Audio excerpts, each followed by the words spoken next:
But we're going to get straight into things. Obviously, we've had a whole week on the YouTube channel and on PhillySportsNetwork.com of grinding out as much Eagles content as we can. Like, we have been squeezing these cow udders and getting as much calcium as we can. There is enough to make a whole batch of fromage fraise. Alright, we're talking yogurts, we're talking cream, we're talking ice cream. We've got a lot of content here at PSM. So I don't want to harp on the same points. It's Friday, it's the weekend, we want to talk about the Falcons, but before we get to that, there's something a bit more pressing, isn't there? There's something you all want to talk about. There's something that's just hot on your lips. And no, it's not LJ's dodgy haircut because he hasn't slicked it back because he's run out of hairspray as he holds up deodorant. It's something that's going down in Miami. And it's not dodgy, and I'm not going there. So get those ideas out your head now, alright? But Miami are a train wreck. I don't know what's happened to them. The week one fixture against Baltimore started promisingly enough for the first 17 seconds, and it derailed from there, sort of like most of my recent encounters with females. But after that game, after the absolute mess of a showing on both offense and defense, there was a report that came out that said players are now talking to their agents about requesting trades. That's fine. I don't know how that report came about. Like, it's like someone's in the locker room going, oh, so you're doing it, you're doing it, you're doing it, you're doing it. Like, that doesn't, I don't know, that's a bizarre report. Anyway, one of the players reportedly allowed to now seek a trade is 22-year-old Minkah Fitzpatrick. He plays safety, he plays corner, he plays just about everywhere except quarterback, and the guy's an absolute stud. Couple of things before we get into this though. There's something you should know about little Minkah. And that is the fact that if we're talking from a trade perspective, you know where this is going. It's whether the Eagles should or shouldn't trade for Minkah Fitzy. I'm never going to get a good nickname here, am I?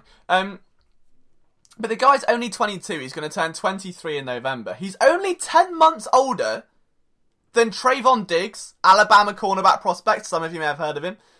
And 22 months older than Grant Delpit, an LSU safety prospect who again could well be a first round pick. So he's got youth on his side, he's got a season under his belt, and there is a natural connection to old Matty Burke, the parrot on Jim Schwartz's shoulder. How you doing, Matt? You alright? You good? You good? We got to run. What's that third down blitz? Yeah? Go on then. That's how that partnership is definitely panning out. I can see that a mile away. The issue is, the Matt Burke thing, he used him everywhere, okay? Mink is not a happy bunny because he's been thrown inside the box. Someone who played 95 snaps last year. Okay? Now, the quote he gave NFL.com was the following. That he's not comfortable in the role. And he said, let me just find it on here. You can tell this is live, right? He said, she's not wrong, referring to my ex-girlfriend, saying what a massive stud Liam was. No, he's talking about his mum. Not that his mum was my ex-girlfriend. Coach has asked me to do something right now. I got to do what they asked me to do. If we have some discussions in the future, we'll have those discussions. Well, that was clarity. If I walk to work tomorrow, I'll walk to work tomorrow. Thanks, Minkah. I'm really happy that we knocked. That's a breakthrough. That is a real breakthrough. If I eat breakfast, I'll eat breakfast. So good that breakfast is being eaten. But he says that I'm not 215, I'm not 220, so playing in the box isn't best suited for me. That's what coach is asking me to do. Brilliant. Okay, right, let's get into a discussion, because obviously there's one other player with a great amount of versatility that we can compare him to, and that is Malcolm Jenkins. Now, the Eagles haven't paid Malcolm Jenkins any guaranteed money, despite giving Alshon Jeffrey a bump, despite making all of these moves towards the end of the off-season. They didn't give Malcolm Jenkins a payday, and that was a little bit upset. That's the one aspect of the off-season I wasn't sold on. I wasn't a big fan of that. It just didn't sit right. I think the guy's earned it. He played in 99% of snaps last year. But as a rookie, Minkah played in 379 slot snaps, 281 outside, 166 at deep safety, 95 in the box, and 23 on the defensive line. So safe to say Matt Burke got his money's worth, or just kind of blindly aimed it at a field and threw a dart and was like, Minkah's going to play over there. Oh, he's a wide receiver. Like, it was a bizarre year for the Miami defense, and I don't think he utilised Minkah as he was meant to be intended at all. So it worries me that then Matt would be whispering in Schwartz's ear going, yeah, do that, Jim, put him over there again, that works, because it just won't. But I think the Eagles system would fit what Minkah brings to the table, which is a very diverse skill set, a supreme athletic skill set, and someone that just hits like an absolute freight train. Now, I think if you compare the stats, if you look at his input in the league so far, where he's going to line up, you can make the case where it would make more logical sense to bring in Kutsende. Ha! So I had to get out of my system. It's been a while, lads. I'm sorry.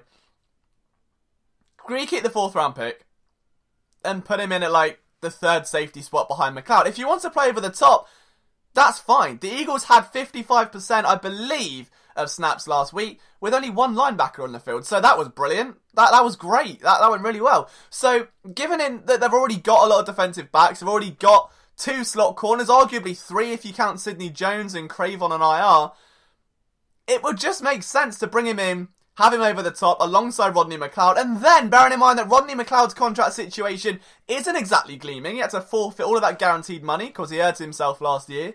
Malcolm Jenkins has got no guaranteed money because the Eagles just haven't done anything there. You get the insurance policy. You get the next generation in the position. Now, the Eagles didn't take a safety this year, much to the confusion of many, and then they instead brought in 2 previous free agents in Jonathan Cyprian, hashtag SIP Squad, and Andrew Sunday. Ah! So to me, it makes sense. I get the move. You can then have freer reign over Malcolm Jenkins. You know if McLeod does go down, you know if there have to be snap limits or rotation.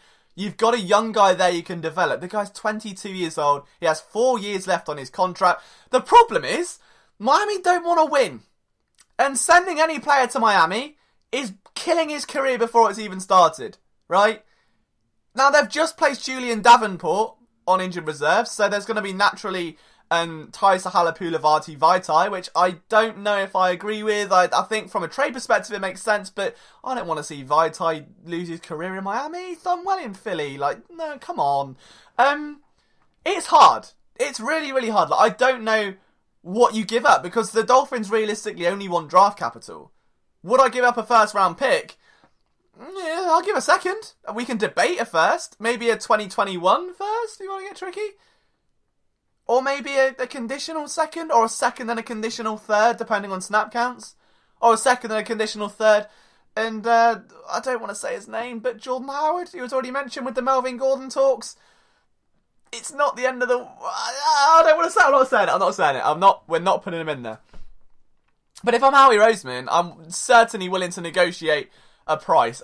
They fleeced Miami with the Jay Ajayi trade. I know that's not going to forebode well going into these trade conversations, but I don't see the real problem here. Like, I think this could be a great addition to the team. It's a no-brainer in terms of what he brings to the table. Because you've got Sidney Jones and Rasul Douglas, who are currently rotating outside at corner. Avonte Maddox seems to have the nickel bit locked down. So why not just bring in someone else? Like, have the extra safety depth there. Like, last week Fitzpatrick wasn't brilliant. I mean, he allowed all 6 passes. I think he gave up over 100 yards, so it wasn't a stellar performance. And was that down to scheme? I think maybe that's why he's kicking around saying he wants out now. It's sort of like when your friends at work, isn't it? And they have to stay behind and you're all going out for drinks, and then matey boy's just there cleaning for an hour. No customers, nothing to do. Sat waiting, knowing that he's wasting the next hour of his life. That's what Minkah's doing. He wants out. I don't blame him. But his 69 overall passer rating pales in comparison to his 53.4 passer rating allowed in the slot. Now that's overall compared to the slot for Minkah. The guy is a meaty defensive back. He had a 78 overall coverage grade from Pro Football Focus. I don't know what more you want to say. Like, he's elite in the slot. He's elite outside. He's got great physical tendencies. He fits what the Eagles want to do. They just don't want to play him in the... But, like, grow him into that Malcolm Jenkins role. I'm sure if you play him behind Jenkins and McLeod, 2 veterans, 2 high-character guys, like, he's going to want to catch on. So if I'm Howie Roseman, I'm just saying, like, throw whatever Miami want. Whatever draft assets you want. You want to tank for Tua, or Trev, or Terry, or Thomas, or Tuzan. It's like Susan with a T. Go do it. Just take what you want. Take a 2nd and a 3rd. Take a 2nd and a 4th. Take a 2nd and Big V. Take a 2nd and Howard. Take a 2nd and Clement. Just take it. Go. Just go and do your thing. And the Eagles can then take Minkah. And jobs are good in. Jobs are good. I don't know what more you can want from that. It just makes so much sense for Fitzpatrick. That could be the Eagles' long-term answer at safety. In 4 years' time, he'll be 26. At the end of that rookie deal, he has a 5th-year option. The Eagles can tag him there. That's a really good plan to have. A really, really good plan. That you're not then looking again for safeties that they won't draft. Like, we spent a whole off-season looking at guys like Jonathan Abrams and looking at some of the top safeties in this class. Just fall and fall and fall and then get picked up, and then the Eagles take Clayton Thorson. And I'm not singing the song. Alright? I'm not doing it. So that was the first point. What would I give up for Minkah Fitzpatrick? Anything Miami will take at this point. Put it this way. Alright, if you see a girl that you really like, or a man, ladies, I know there are a few ladies watching this, shout out to Kiri Lynn, PSN's biggest hype woman, or hype person, to be honest, she just kills everything. You've got your eye on someone, but they're in a bit of a grotty relationship. Think The Office with Jim Halpert and Pam, or The Office UK with Tim and Dawn, alright? She's in a dodgy relationship, she's not happy, she wants out. Would you crash the wedding? Because if your hand's going up, you're giving a lot for Minkah, alright? If your hand's, not really, then don't. And let the Dolphins keep Minkah and he can rot. But I don't think that'll happen. I would be very surprised if the Eagles don't make a push for a safety that fits this team, that fits this scheme, that fits Matt Burke's weird ideology of just throwing him around the field. Bearing in mind, again, like, you spent a year with him, probably played a big hand in bringing him in. I think that's going to be massive. The Eagles have got all the ammunition to make a run at him, to try and convince him. You'll be playing for a winning team. Even Akeem Spence, former teammate, they can buddy up and have a little cuddle. Why not? Why can't they just have a little spoon, be roommates, have a popcorn night, watch QB1 on Netflix?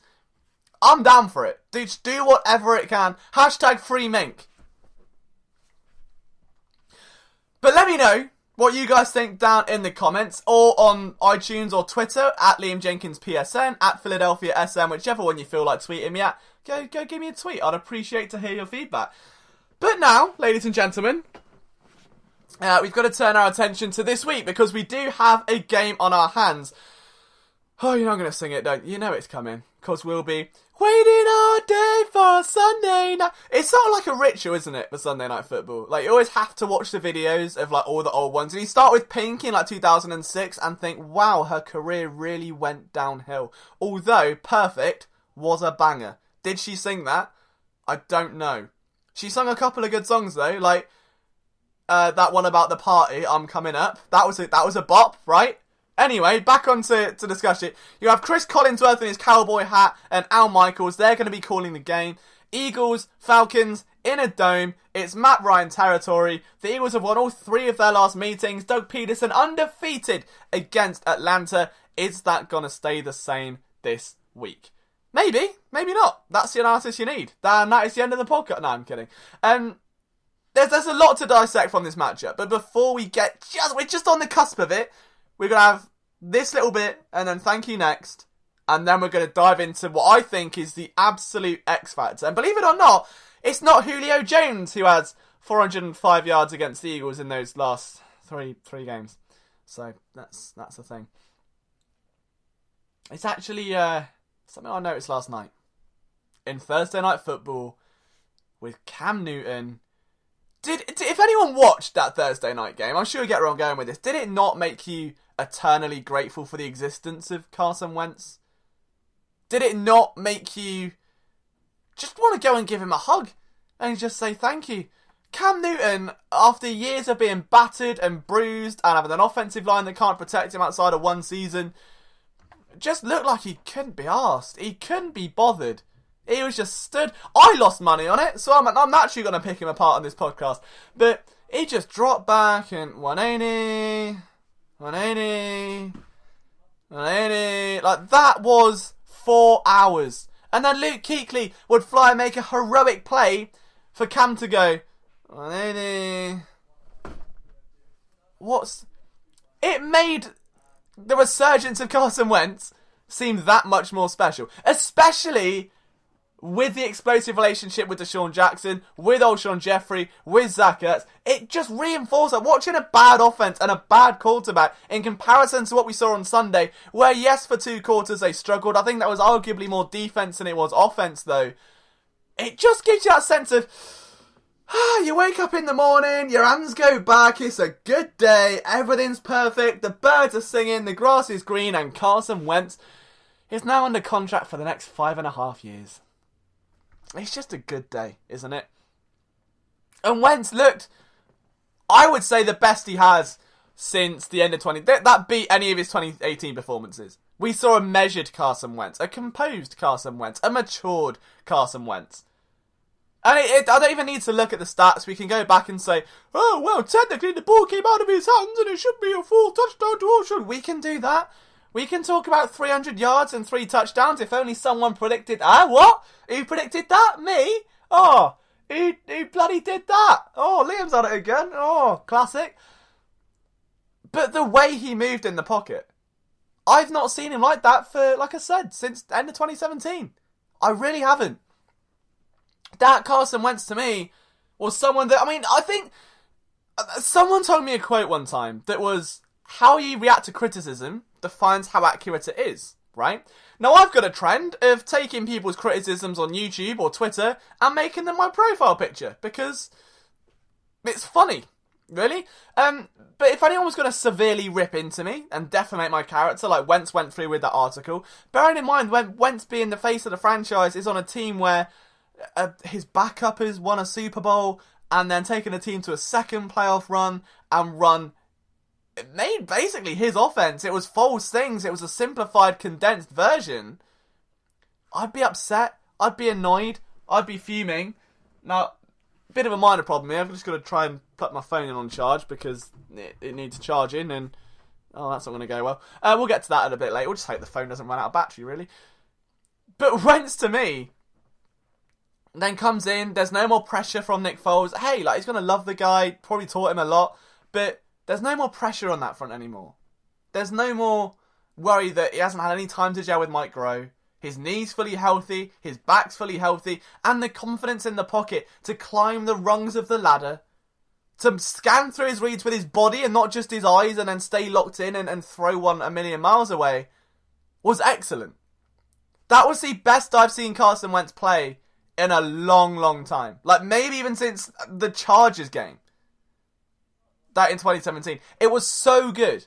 And I was so impressed that seeing Cam Newton, it's just yo, man, let's give some props here to C-Dub because I just can't get over it. It was night and day. Remember when Cam Newton was this fearless warrior going, and running into end zones and jumping over things? Brilliant. And now he's reduced to...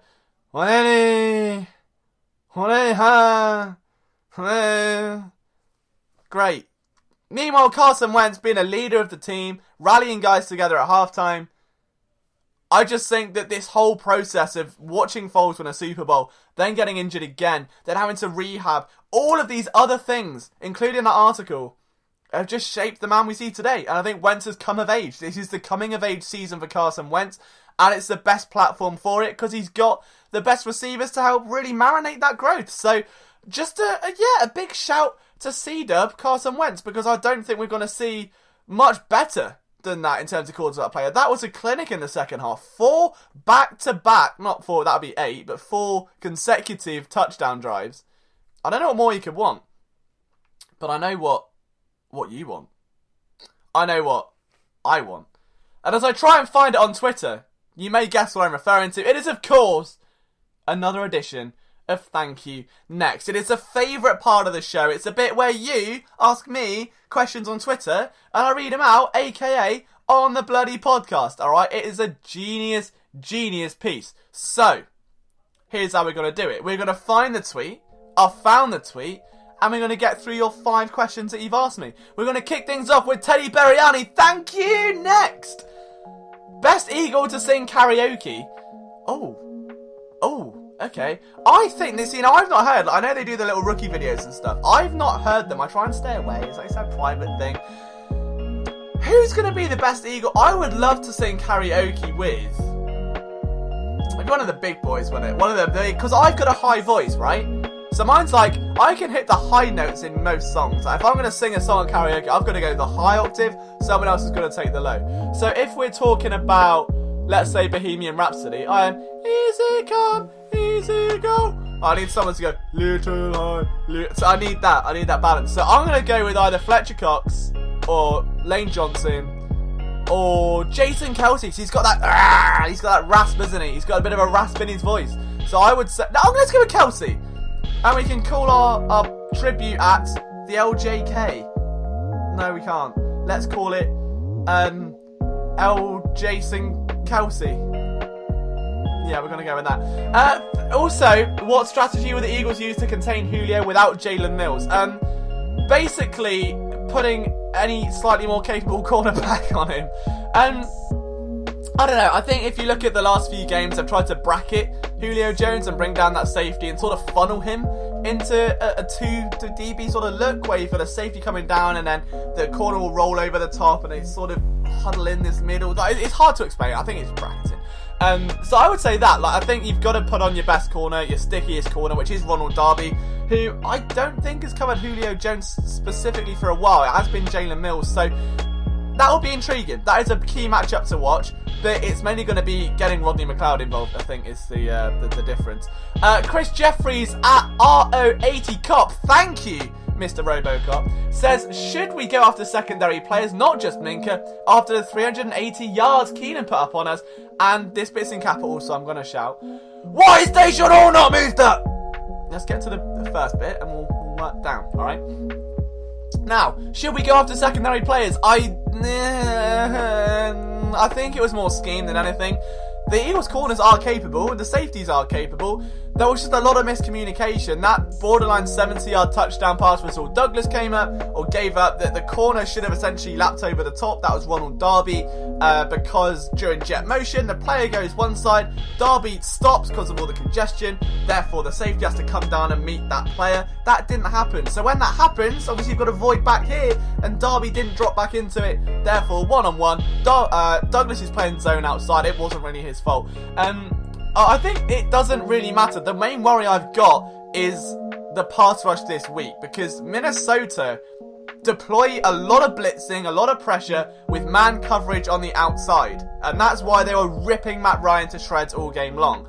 The Eagles don't blitz and play zone coverage, so it's like a complete contrast where they'll bring 4-man pressure all game long and then play zone coverage 10 yards off and try and fight for the yards underneath and make plays, which is fine, that's great, but they may not have that success. So I would more be veering towards schematic adjustments than I would be personnel adjustments to begin with.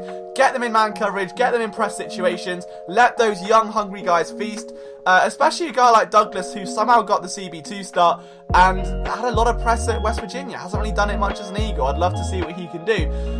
Drew Shearer says, should the Eagles trade for Minkah? Yes they should. And Geordie Fighter YT says, what would you think about making a Wentz song or a Thick Boy Mints chant? Shout out Thick Boy. I don't know why I keep throwing up an X. That's annoying. But a Thick Boy Mints chant, throwback to the live streams in pre-season. If you know, you know. And a Carson Wentz song. It's difficult because of the syllables. It's one syllable at the end. So you need Carson Wentz. It's a bit tricky. You need syllables like Lyle Taylor. Carson Wentz.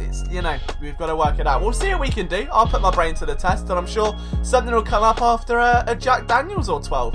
But that, ladies and gentlemen, is the end of Thank You Next. And for more Thank You Nexting, you can go to my Twitter, at Liam Jenkins PSN, at Philadelphia SN. Submit your questions or DM me, whichever one suits you best. It means I can see it more and I'm not going to lose it in my mentions. And again, if you're not subscribed, please do. We don't have sponsors on this podcast yet, so if you're not subscribed, this is a sponsor bit now. I'll put on a deep voice. Hey, are you not subscribed to this podcast? Make sure you go to Apple Podcasts and search The Outside Insider and hit it 5 stars on that review, baby. Let's get this positivity going. That was our sponsor. That was from GM Lenkins. He just came in there, did a spot. Cost me a lot of money to get that. But we're going to move on to my final point of this podcast. Oh, it's not bad, don't worry. We've still got lots of time. We've got another big window to fill.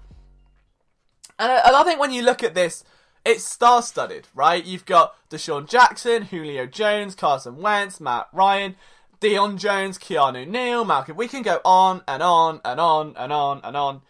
But there's one matchup the Eagles absolutely, imperatively, 100% guaranteeingly need to take advantage of, and that is the fact that the Atlanta offensive line is about as productive as a scientific calculator when you don't know how to use it. Alright? I don't know what the sin and cos buttons do to this day. I can just about do basic arithmetic. I'm just saying. It doesn't help.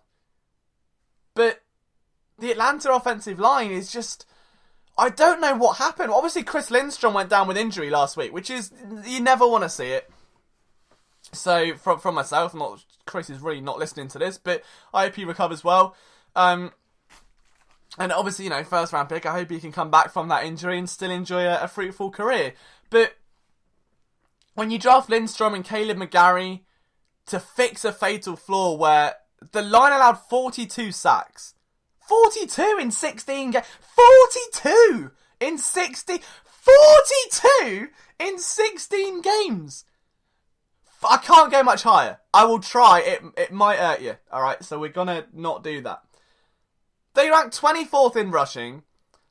And against Minnesota, they couldn't run the ball. Ito Smith looked more productive than Devonta Freeman. Devonta Freeman has been known as this choo-choo train for a while, and he looked more like a ride-on car, like those red ones with the yellow roofs you have as a kid. One of them. He looked like Thomas the Tank Engine, not the bloody... that Japanese bullet train. What's it called? The bullet? The bullet train? I don't know. But it was dreadful. I don't know what happened. Like, Freeman looked a bit out of whack, whether he's maybe injured, whether it's just the line, maybe he's just eating a few too many Popeye's chicken. I don't know, but it wasn't great. And now you've got the only real solid player on that line is Alex Mack. James Carpenter allowed 2 quarterback hurries. Jamon Brown, who is now standing in for Lindstrom, graded 54 in pass protection and 54.9 in run protection, blocking stats last year. And he counts for 12.7 million against the cap. Nice. Jake Matthews, the left tackle, allowed 5 quarterback pressures on his own. 5! Matt Ryan was hurried 13 times, sacked 4 against the Vikings. Now, again, as I mentioned earlier in this podcast, that may not be the case this game, because the Eagles' defense is different. They run things a little bit shaken up a bit. They like to play zone and play 4 attackers, essentially, if that's the term, or rush 4 defenders.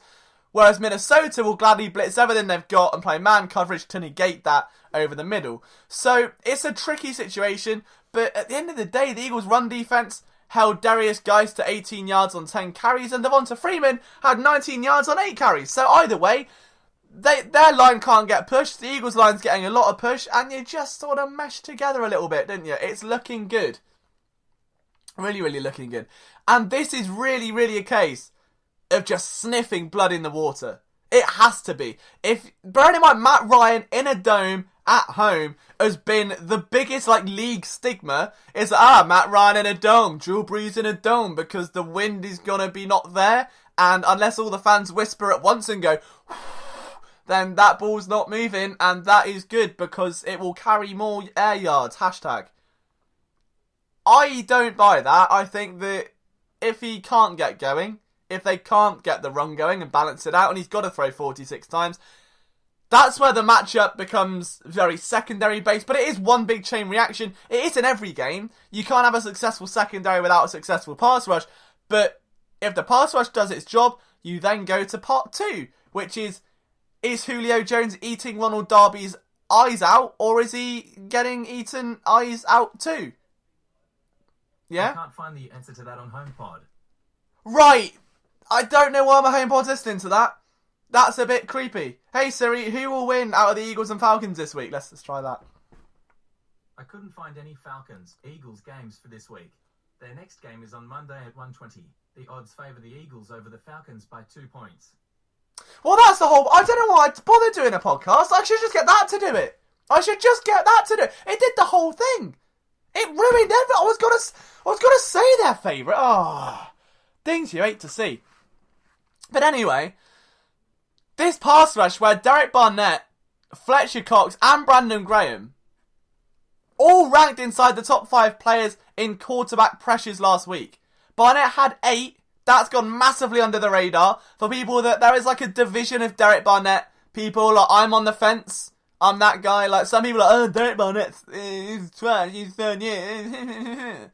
Some people make him out to be JJ Watt II. I'm just like, he's Derek Barnett, isn't it? Like, do you know what I mean? I'm not sold either way. Like, there are flashes of brilliance and then he fades away. And that's the T, really. So, seeing him up there, sustain that, that's more than a flash. That's just like a light being turned on, like this one, shining on my little head right here. I'm impressed with that. I like that. Let's see more of that. Against an awful offensive line. If Barnett can really emerge now and keep doing Derek Barnett things, then we need to have a talk about Derek Barnett. And there may have to be an Eagles film room on Derek Barnett, because that is a really, really good improvement. Fletcher Cox, we know he's going to feast. And the X factor here is Timmy Jernigan, right? Am I wrong? No? Maybe, I don't know. You can't exactly respond to me through it. You're probably going to tweet me going, yeah! And I'll be like, oh, sorry. But Malik Jackson's out for the season. That sucks. That's a horrible thing. The Eagles signed Akeem Spence, who I think will come in and be a DT4 to begin with. He'll be behind Hassan Ridgeway, just while he catches up to the play. But, you know, gets his trotters on, gets on the field, warms up a little bit. He's not going to see a significant amount of defensive snaps right away. Give it a few weeks and he'll be right as rain and ready to go. But without Malik Jackson, it sucks. You know, 30 million, well, 3 million, 3 years. Got there in the end. 3 year deal. Was it 30 million? I think it was. 3 year, 30 million deal. Was primed to be that Fletcher Cox running mate. And in a bitter twist of fate, not that it's ever positive for a player to get an injury, but Timmy Jernigan is going to be feeling some sense of borderline poetic justice, having been stripped of that guaranteed contract, where he was basically, I'm doing that again, we're doing that again. If we're on video, I'm sorry. If you're just listening, it's not what it sounds like. I promise I'm making it rain. But Jernigan had that contract ripped away because he spent the whole of 2018 pretty much injured, apart from 5 games, right? So now seeing him come into last game with a massive sack. I should just end it there. He just came into the game with a massive sack. He came into the game with a massive sack on Case Keenum, knocked them out of field goal territory, only for them to come back and score. That's not the point. The actual sack was very good. Not that sack, the sack, alright? I'm talking about the sack. The physical sack, not the sack. It's interesting, though. Because now he's been angry all off-season, he's been fuming all off-season, that he's like, he didn't have to sign that deal.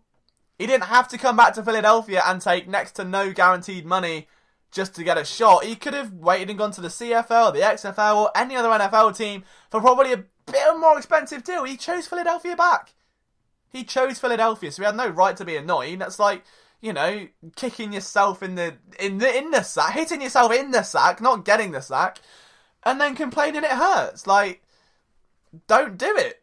You know? So now Jernigan's annoyed and he's fired up and he gets that DT2 again. The one thing Jernigan did was take pressure off of Fletcher Cox. And do you not think it's a coincidence that Cox has 7 quarterback pressures in 1 week? Now that he's actually got a solid rotation behind him. Like, this defensive line, Jernigan included, should feast. Like, if I'm a betting man, I'm just looking at sack totals and I'm going way over. Like, we're going that again, I'm sorry. So, that's my marquee matchup. It's defensive line versus offensive line, because their offensive line is atrocious. I think I could be a bit more serviceable than Jamon Brown. This is where he just balls out, isn't it? And just pancakes everybody. I'm sorry. But that's the one I'm looking at. Outside of that, obviously, we can talk about corners versus receivers, but I think that's going to take a lot of precedent in our live stream this Saturday night, 8 p.m. Be there. Philly Sports Network YouTube channel. We're going to be breaking down the birds, prepping the birds, doing the birds, talking the birds. It's all about the birds. It's what you like. You like the birds? Like the birds? Go on the channel about the birds. That's going to be fun.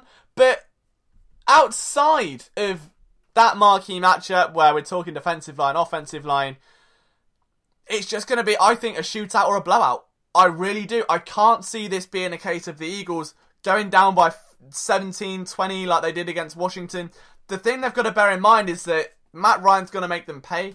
On those instances where Case Keenum is missing wide open wide receivers or checkdowns in the flat, or God forbid that's, another deep bomb to Terry McLaurin was completed, he would have gone off that game.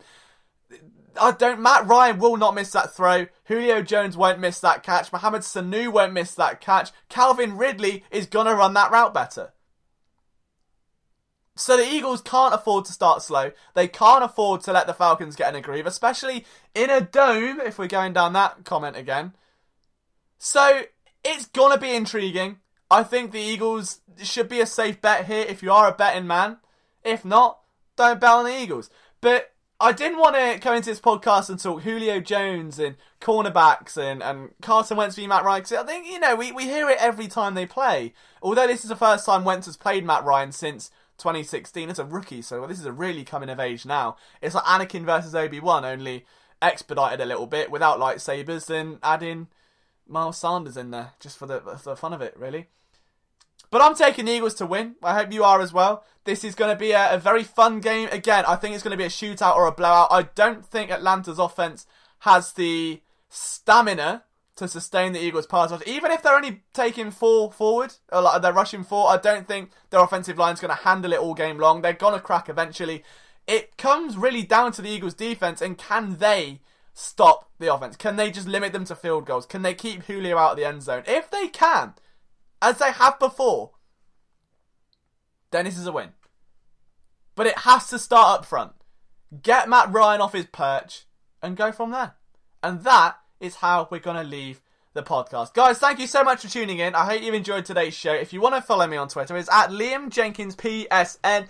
Please rate it 5 stars if you enjoyed the show. It will mean the absolute world to me. You are the best fans on the damn planet. I'm eternally grateful for all the support you give me and the channel. So, I'll see you Monday with a little surprise for you all. And we'll go from there. But from myself, the outside insider, we'll see you next time.